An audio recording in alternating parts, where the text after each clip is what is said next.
Happy Monday. I am here again for the second time today. So the first time I went to share Monday motivation, and now I am just about to go live with the amazing Christos Harrison, and we will be talking all about well-being today. But before I get started, for those who don't know of me, my name is Rebecca Daniel. I am one of the co-founders of the Coaching Catalysts, alongside my business partner, my partner in crime, Sarah Bramall, and we're both ICF accredited coaches, coach trainers, coach supervisors, and we support coaches and professionals through coaching, development, and supervision. And what we've decided to do is bring back some of these really valuable conversations with coaches, with other professionals. And I'm really pleased today to introduce one of the first of many showcases and wellbeing chats that we'll be doing over the next couple of months. So I am going to bring on the lovely Christos, and Christos is going to introduce himself, and we are going to have a really chilled but valuable conversation all about well-being. If you're joining and you're watching on the replay, put #replay so that we can say hello to you. And if you're joining live, let us know, interact in the comments, and then we can support you as well. So welcome, Christos, to our very, very first of many Coaching Catalyst conversations. How are you? I'm good, Rebecca. Obviously, it's a little bit earlier where you are. It's a little bit in the afternoon in Cyprus, and it's hot. So it's quite nice over here. What is the weather like over there at the moment? Because I've just come back from Egypt at 42 degrees. So are you anywhere near there? Well, today we're about 42 to 43 with humidity. Egypt's lucky. They get it dry. we get it hot and wet. You get it hot and wet. Yeah. Well, 42. Gosh, right. Hopefully we'll get some rain. Fingers crossed for the rain. Fingers crossed. So I'm not going to introduce you, Christos, because I think that I might not do you, justice. I think it's important for everyone who's watching today to learn a bit more about you, Christos as a person, Christos as a professional, as a coach, as a mentor. And then we'll get started and start really talking about what we do to look after our well-being, how we support our clients with that, but also how supervision can help us with that as well.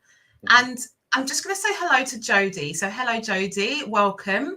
And anyone else that's joining, please do say hello so Christos and I can say hello to you. So Christos, tell us a bit more about you. Okay, short version, because there is a long version. I'm actually trilingual. That's the first thing that most people don't know about. I speak Greek, I speak English, and I speak a little bit of Greek. Although Greek, English, and German, sorry. I grew up in Cyprus until I was about 11. Then went to the UK. From the UK, I stayed there. I went to university, and I'm saying this not to impress, because I want to impress something on people as we go along, especially on well-being. I went to university, did a degree, left the degree, was unemployed for a year, then went and did a teaching degree. So I got a PGC, got a QTS. QTS, Qualified Teaching Status. Now that's back in '92. Forward a couple of years, I worked in Next for a couple of years down at Oxford Street, Bond Street, and it was absolutely brilliant. You could buy stuff really cheaply from Next at that point. But at that same time is that I wasn't feeling fulfilled, so I went to the next step, where I thought was the next step. I joined the army, and I became a military policeman. Now I did that for 16 years, and I left in 2013.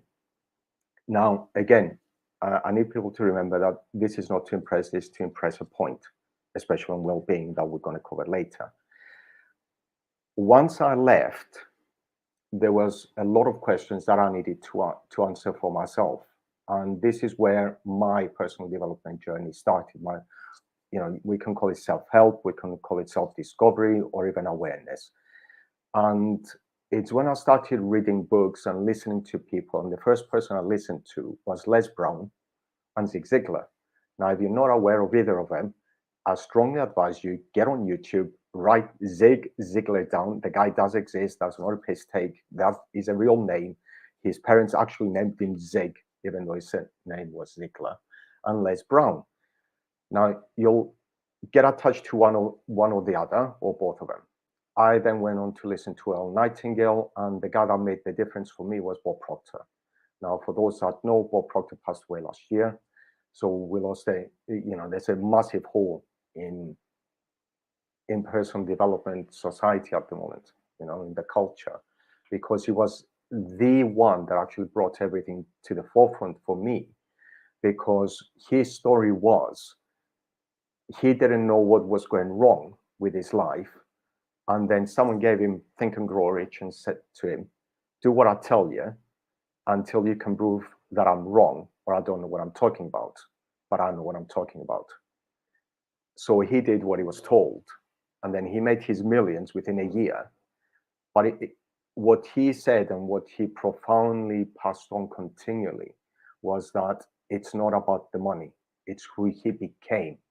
So he left everything he had to work with Earl Nightingale in the Conor Nightingale company, just so he could learn more about himself. And then his personal development journey began, and his business. For me, it was always about, why do I do what I do? Why is my outcomes the same as they always are? Why am I getting the results I'm getting? What is it that makes it that way? What is it that is in me? Because I knew that it had to be in me. It couldn't be outside, because my outside was constantly changing, which is why I said, this is what I did before. My outside was constantly changing. My results weren't changing. And I thought something had to change. The question was, what is it that needs to change? Because you don't know what you don't know. And how am I going to change it? And I didn't know that either. And then it just took a long time through reading, writing, introspection, retrospection, becoming more self-aware. And you think to yourself eventually, what is it that really is going to force me to make a change? And by that point, you begin to realize you've already made some small changes, because you've become aware of yourself. You know what's going on up here. There's a little trigger mechanism that says, am I going to do this, or am I not going to do this? And then a trigger goes, yeah, you are. You're going to have to, because you haven't got a choice anymore. And that's where basically I am at the moment. I'm not going to say I'm there, because we're never there. It's only last week that I was rereading through my notes for the diploma. And I was thinking to myself, I've read through these. And then somebody said to me, yeah, but do you remember that thing about repetition, repetition, repetition? That's how you learn things. And it's like, oh, yeah. My ego got in the way. I already know this, but you don't. So you've got to get rid of that and say, right, let's become aware again. Relearn what is it that you're reading again. And you read something, you say, I get it now. I got it then, but I get it better now, because it's the repetition. And that's where I'm at. That's who I am. Thank you so much for sharing that. Every time I speak to you or read something that you've posted in the collective, or I just hear something that you've said, there's always a level of insight and experience and value that comes from that, Christos. And to be honest, in the last few minutes of you speaking, I've already taken away a lot, because you're right. It's that repetition. It's hearing it from somebody else, from a different perspective, a different experience, even if it's the same thing that we've heard over and over again. Yeah. What I've got from what you said in your introduction is making small steps in order to see bigger transformations over time, identifying what is it that I am not content with, and that journey of exploration.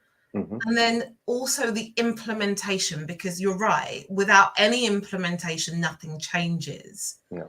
So I always get so much from you, and I'm sure that people that are watching this now live or on the replay will benefit from that. So I thank you for your openness and transparency on your journey.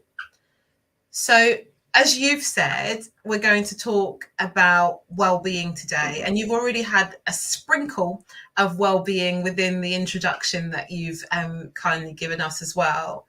What is it that you have learned about how you look after your well-being, and what is it that you do to support that? Okay. The first thing that I realized was, I think a lot of people misunderstand what well-being is, to be honest, because when we talk about well-being, a lot of people say, oh, we're talking about mental issues here. No, we're not. It's not about mental issues. It's about anything and everything to do with well-being. How do I feel? And for me, the way that I explain it, and this is a personal perspective, is that well-being is it's a mental state. Okay. Now, a lot of people are going to say, well, that's not true because it's about our body, it's about what we eat and so on. For me, it doesn't matter what you do, everything boils down to 1 to 3 words, and that's peace of mind. Because if you've got peace of mind, then it's absolutely great. If you're eating well, you're going to have peace of mind. If you feel that you're physically well, I'm not going to use the word fit because some people are going to be unable to be physically fit. They're going to be going through some really hard, tough issues. So even though we can't be physically fit, we can be physically well. In other words, we're dealing with what we've got in our own way, not just through the eating, through any exercises that we might be able to do, or anything else that's going to help us get to the peace of mind that we're seeking. And in reality, for me, the way that I say it is that it's all to do with peace of mind. Well-being is about peace of mind. So if I get a client, for example, and they come with a challenge, and you'll know this, they come with a challenge. What they want is to resolve that challenge. Why do they want to resolve that challenge? Because it's going to get them to the next level. How are you going to feel at that next level? I'm going to feel great, no, which is great. They're going to feel enthusiastic. What is that going to cause at the end of the day? It's going to cause peace of mind because it's resolved. I remember listening to someone, I can't remember his name, Beckwith. I can't remember his full name, but someone said to him, well, what is the purpose of life? And he says, joy. And that was it. And I thought, isn't that a bit simple? I mean, people want a career, but then whatever you want is to bring you joy. And joy, the outcome of that, even though it's a side consequence, is that you get peace of mind. So if someone says, what is it that you want to resolve? What is the challenge you're having? And they say it's a relationship, it's a career, it's a job, it's having a career change, is having more finances, is having better finances, having financial freedom. All of that brings to us peace of mind. So when we talk about well-being, that's what it is to me. So what do I do about my well-being? I know that it's all about here. So regardless of what it is, I don't think of it as a problem. I don't use the word problem. I don't even use the word issue. To me, everything is a challenge. And there's a reason I use that word, because for me, the word challenge means is something up here that says, I've got to overcome that. And then the question is, how am I going to overcome that? If I said it was a problem, the chances of finding a solution, or if I say it's an issue, the solution is going to fade away. It's going to be difficult. But if you say it's a challenge, then it becomes a different mental perception and different perspective, because every challenge can be overcome. You just need to find a solution to it. And you and I know that's what we do. We help others to overcome their challenges. So if I can help others overcome theirs, then I've got to be able to help myself to overcome mine. Wow, we can only take our clients as far as we've got ourselves, right? Exactly. And that's the best way to look at it. So when I was talking about what I've done in the past, and I was saying, it is not to show off, but it's not to impress, but to impress on those watching this, is that everything that I was doing was going absolutely against my well-being. I never wanted to do chemistry at university. I became a teacher because I could teach. I've never taught in a school because it's not my passion. I went into the military and I found passion within meaning. The job had meaning for me.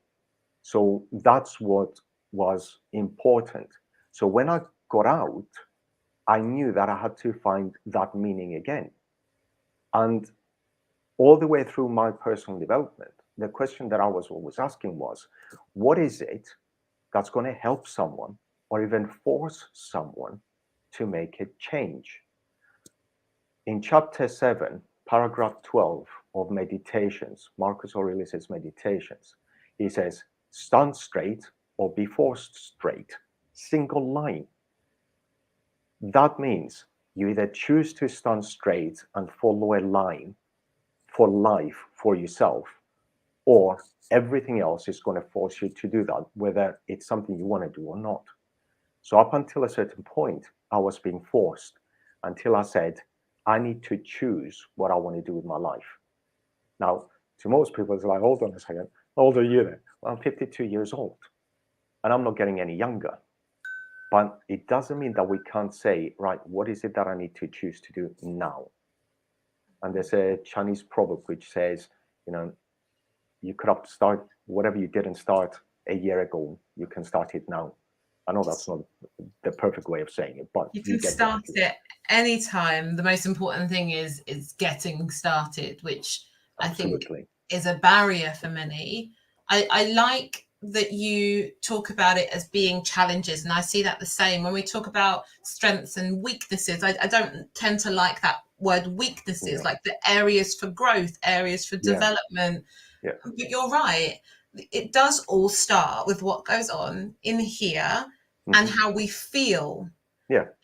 And regardless of if people want to talk about what our purpose is, I'm sure everyone on the planet wants to live being content, being happy, joyful. And I think we can get into a trap of conditioning, whether cultural conditioning, social conditioning, to say that we can't have freedom, or, we have to follow the rules and go in this direction. But actually, we have a lot of choice. Yeah. But it all starts with what goes on here. Yeah, absolutely. So that we can access that choice that's available to us. So you read a lot. You engage in personal development, professional development. You've transitioned into coaching. How do you support your clients? And I'm now not going to use the word well-being for you. How do you support your clients with that peace of mind, obtaining that? There's two methods that I use, okay? Because as I say, I'm a mindset coach and mentor. Now, we know that mentoring is not coaching; it's two completely different things. Coaching is asking the questions and working with a client to develop a plan to make an action happen. Mentoring is teaching at best. So part of it is teaching, and it depends with what they come with. The coaching side is actually, I'm going to say this in a way that it doesn't make any sense at first, but eventually will. Coaching is simple for the client. We know that it's not simple for us because there's a lot that we've got to do, and there's a process to it. And the process needs to be correct to get the answers, to get to the point where the client needs to get to. If the coachee doesn't get there, the client doesn't get there, then the question we have to ask is, what could I have done better? What I do with my clients is, and this is what we all do, we want to get them to where they want to get to. That's really important. One of the things that I always keep in mind, and you've mentioned this, which is about feeling, is that nothing exists without emotion behind it. Neville Goddard spoke about this a long, long time ago, and there's a pamphlet floating on the internet called Feeling is the Secret, right? It's downloadable as a PDF. It's only a couple of pages. It's brilliant. But it explains what we already know, and science is now proving, which is you've got to be emotionally bound to something to do it. Now, a lot of people are saying, well, is that really true? Or I don't really get it because with the job I'm doing right now, I'm not really emotionally bound to it. Well, if you're not emotionally bound to your job, I'm going to challenge you with one question. What is it about the job that's keeping you there? That question is going to answer a lot of things. It may be things you want to hear, and it might be things you don't want to hear. But whatever it is, you've got to be honest with yourself. So that's something that I always ask my clients to do. And that is to be bluntly honest. They have to be bluntly honest. Not to me, to themselves. You see, you can be honest with me and maintain your integrity, but you're failing your integrity to yourself. And that's a lesson that I learned. You know, it's like you say to yourself, I'm going to clean the house today. And you think, I can't be asked. So you don't do it, right? Well, that's your integrity gone out the door. So when I woke up this morning and I said, hey, Leonora, when I said this morning, I'm going to get up and I'm going to clean the flat, I got up and I cleaned the flat. I didn't want to clean the flat at 43 degrees centigrade, but dog, get out. And he's like, oh, you cleaned the flat again. And you can see it in his face. He's gone out, good old Theo, and he's sitting outside and he's watching me be like, oh, God, here he goes again. You know, and he's like, you're getting all my smells away. And yes, I am. Damn right I am. It's my house, dude. Like, get out. So I did it. I've got to do it because it's my integrity. It's my personal integrity. If I can't hold on to that, why should I expect anybody else to do it? And it's what you said earlier. Our clients can only go as far as we've taken ourselves. So it's something that I was taught as an instructor in the military, which is you've got to be a step ahead of the people you're teaching or your clients. You've got to be aware of where you're going with where you're going. So in order to help my clients to get that peace of mind, then I've got to be one step ahead when it comes to that peace of mind. I have to get it in myself first before I can pass it on. Yeah. We can't do it otherwise. You know, it's like someone said to me, and this is a hard question. This is for all mothers out there and all daddies out there with kids. Okay. Do you love yourself as much as your children? If the answer is no, then I've got another question for you. How can you give something you haven't got for yourself? If you haven't already got it, how can you give it? And a lot of people say, yeah, but that's selfish. When it comes to personal development and your own well-being, and I'm going to go back to the word well-being, if you have no love for yourself, how can you give something you haven't got? And how can you live a truthful life? Because it goes back to my number one value, which is integrity. And that, for me, integrity encompasses everything. So when I go to my clients, I go with a sense of integrity. I go with a sense of what we believe as coaches. No judgment, no opinion, no hints, no tips, no giving advice. Because we believe that the client has everything they need to take that step. They just haven't seen it yet. Because they're seeing things as a problem, an issue, I can't, an impossible. What was it that, nothing's impossible. It's impossible is actually 3 words. I am possible. You just need to break it down. And we keep forgetting that. There's no such thing. Napoleon Hill used to get, every time he used to get a dictionary, he used to go to the word impossible and cut it out. It would disappear out of the dictionary. Doesn't matter what was behind it. And I'm sure there was, he would have lost that word, but the word impossible was out. Right? Now, these are little things which, if you do, even just now, if someone just pick up a dictionary that you've got at home and cut out the word impossible and chuck it. Don't worry about what's behind it. If you want, read it first, write it down on a piece of paper, and then chuck the word impossible away. But the minute you do that, you're doing one thing. You're building a brick. You're building a synapse within your brain. You're creating a physical junction in your brain saying, I no longer believe that the word impossible exists. The minute you do that, you start creating that neuron and those neural bridges that are going to create a new pathway in your physical brain that through repetition is going to grow stronger and stronger.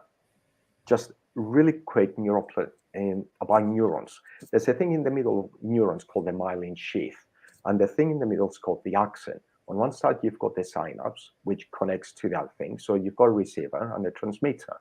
And in between, you've got that little bridge. Around that bridge is a sheath that's called the myelin sheath. The more you repeat an idea, that the myelin sheath gets thicker. Fact, scientific fact, gets thicker and thicker and thicker. That's what we talk about when you're building and strengthening a bridge in your mind. That's what happens. It's not just everything gets better and solidified, but then there's another one somewhere else that just keeps getting weaker and weaker and weaker. So your brain develops, which develops your mind, and it depends how you see this, whether you're one or is on something else. That's what we tell us. Yeah, exactly. It's about the narrative, Leonora. So by changing the narrative, I'm going to use your word, you're changing your story, you're changing your habits, you're changing everything that you tell yourself. And eventually there's going to be a change. That's where well-being changes. That's when you start saying, this is how I'm going to get peace of mind.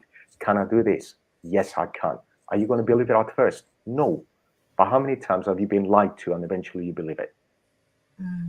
And that's when the magic happens, Christos, when the impossible becomes possible in our mind. Yeah. Because I tell my daughter this, she's only 6, but I'm starting early, you know, I'm well creating catalyst kids early, because, you know, I said to her, you know, I can't, it's not possible. No, we need to think about creative ways to make the impossible possible. Yeah. And it helps to motivate us. It helps us we have to be resilient, and we have to be willing to fail. Mm-hmm. And that's probably another catalyst conversation for another day.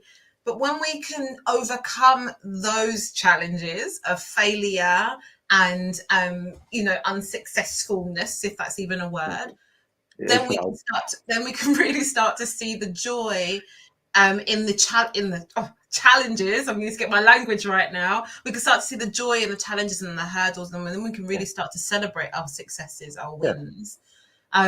Yeah, I'm going to be mindful of my language now, Christos. I'm very conscious now of the words that I'm using, so that we can really keep this motivational.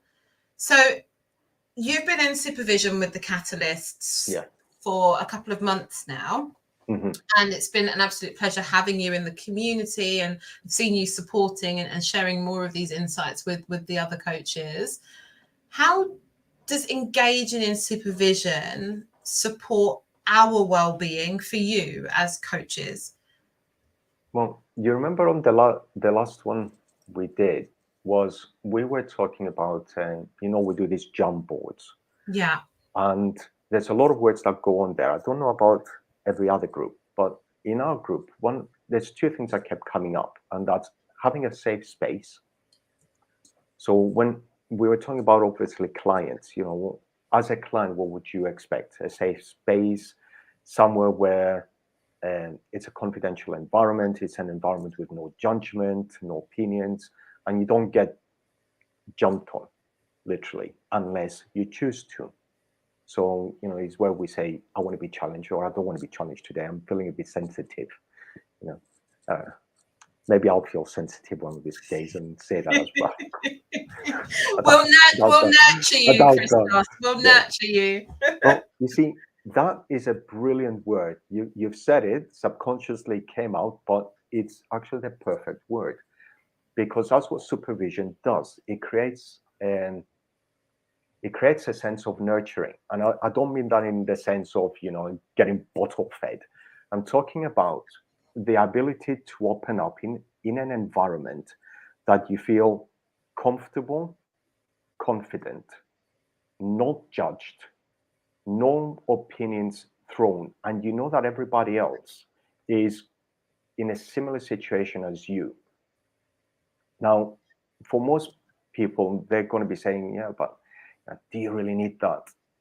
From a military background, I can tell you that it's one of the things that I missed.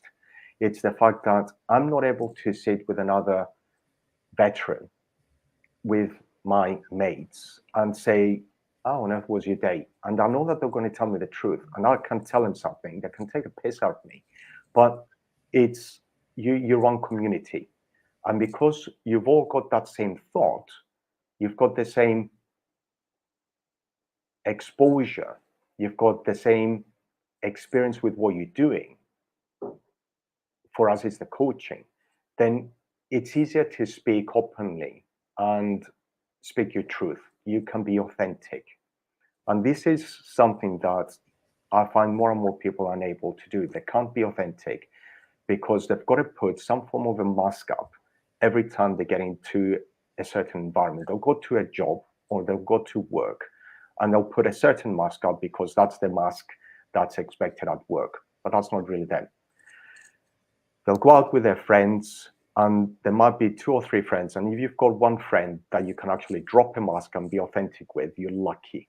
Okay, there's not a lot of that. But if you've got one friend that you can drop a mask with, well done. The rest of the people, most people will put a mask up. Then you'll go back home and you put another mask. So what we say is that, and this reflects, and doesn't really matter whether you're male or female. If you're a mom or a dad, you go to work and you're that person at work. Then you'll go with your mates, with your friends, and you're that person with your friends. And when you come home, you're there a mom or dad, if you've got kids, or you're a husband or a wife, or you're a partner. The point is that we all wear masks up to a certain point. When you decide that I'm not going to wear a mask anymore. Now I'm not wearing a mask now. I don't choose to wear a mask because if I did, then that goes back to my number one value, which is integrity. And I'm not being integral to myself. I'm not being honest to myself. I'm not being honest to the people watching this. I'm not being honest with you, Rebecca.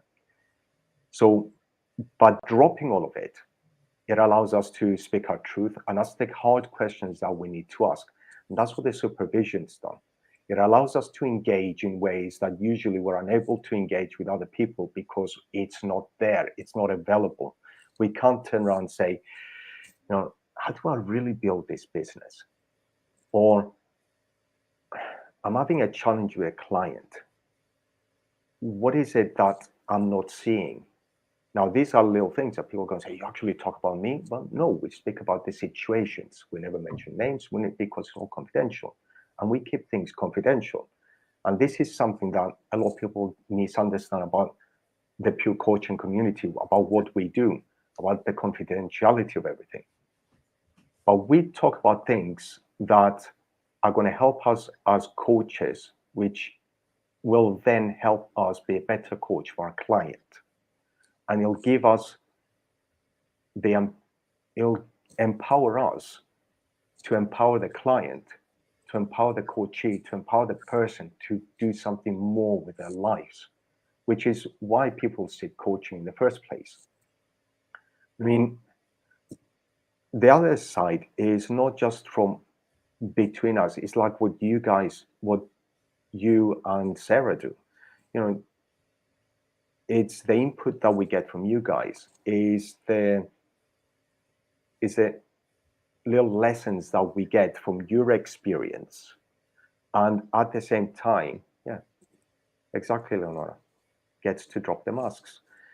It's getting asked questions that we don't ask ourselves because we all live in a bubble and we can't get out of the bubble. We need someone else to see inside. And I'm no different. You know, it doesn't matter how aware I want to be, not a chance am I going to be able to actually see that much, right? I need someone else to see it. And the last one, last but not least, is getting the guidance and direction that sometimes we need. So, for example, when I asked you guys, you know, I've got this project going on. How do you think I should approach it? And you guys gave me an answer back, and I thought, okay, how do I need to do that?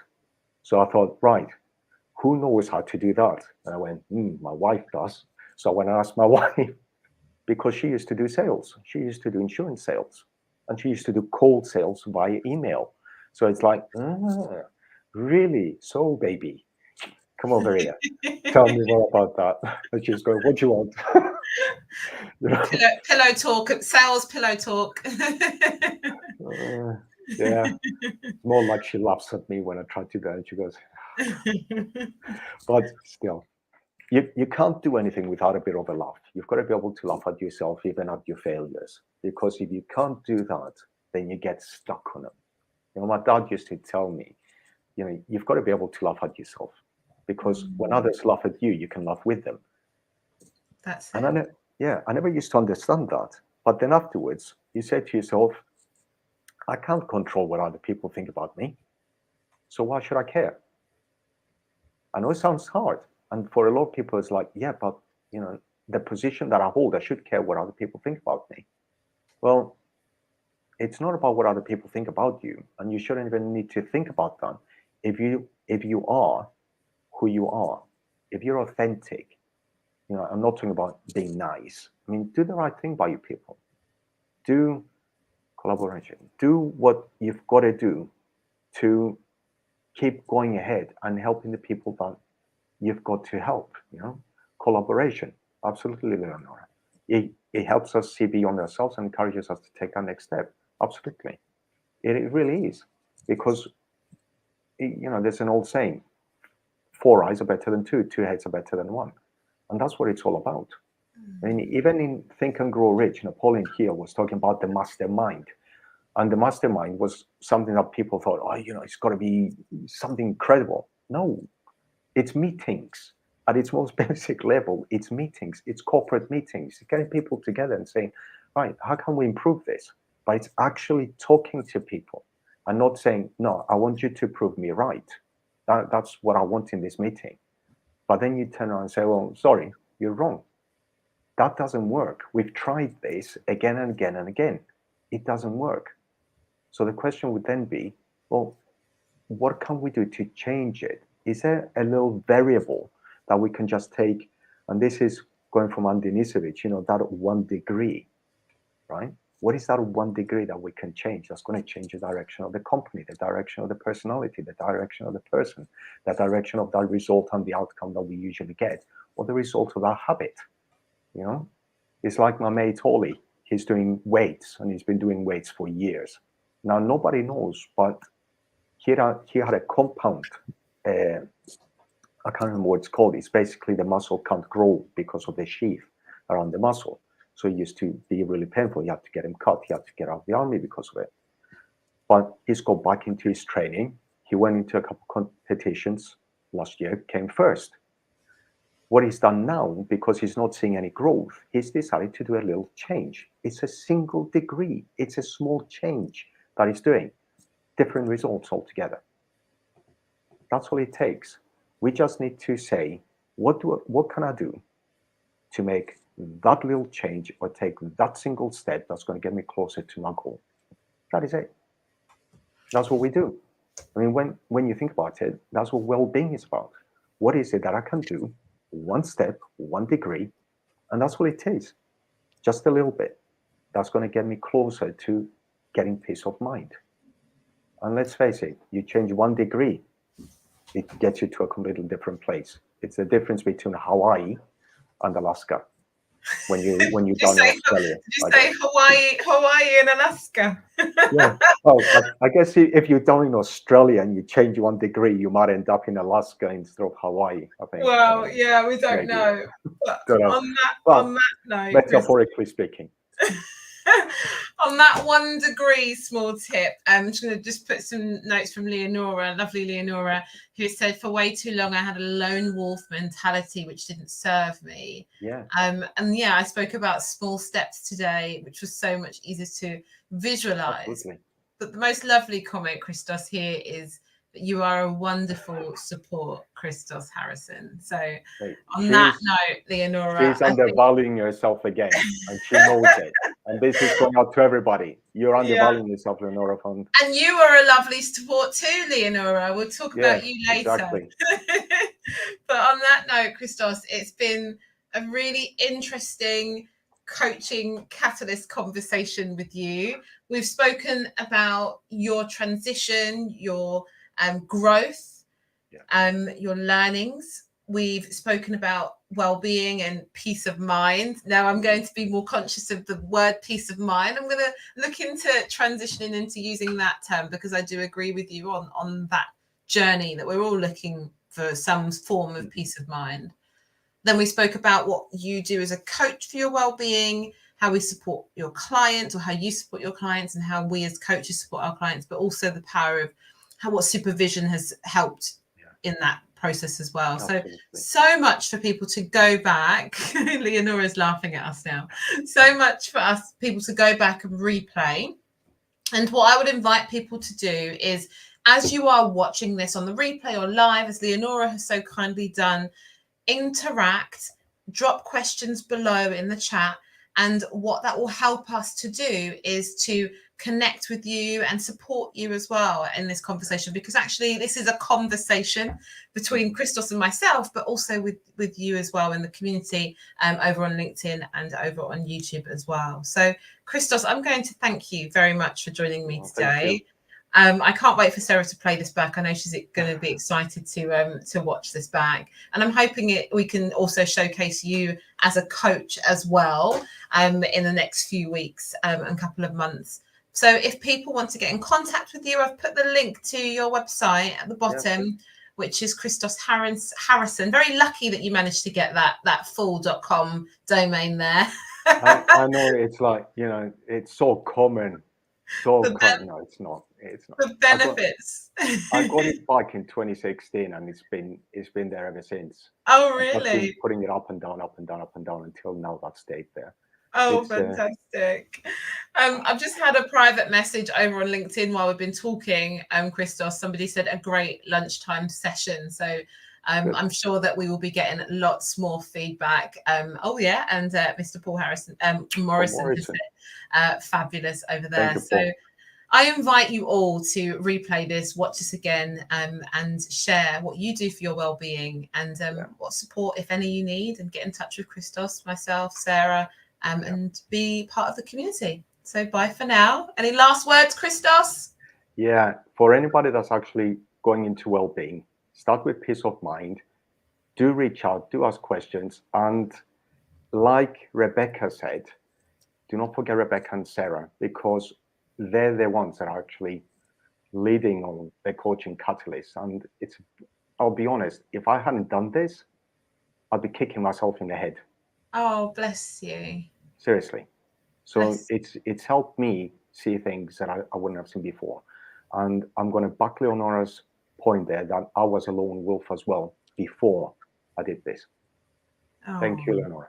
Thank you. And I'm sure that Sarah will say the same, that the catalyst doesn't occur or even exist without people like yourself and Leonora. So thank you for being part of the community. No, thank you. But on that note, I'm going to end the broadcast. Take care, everybody. Thank you.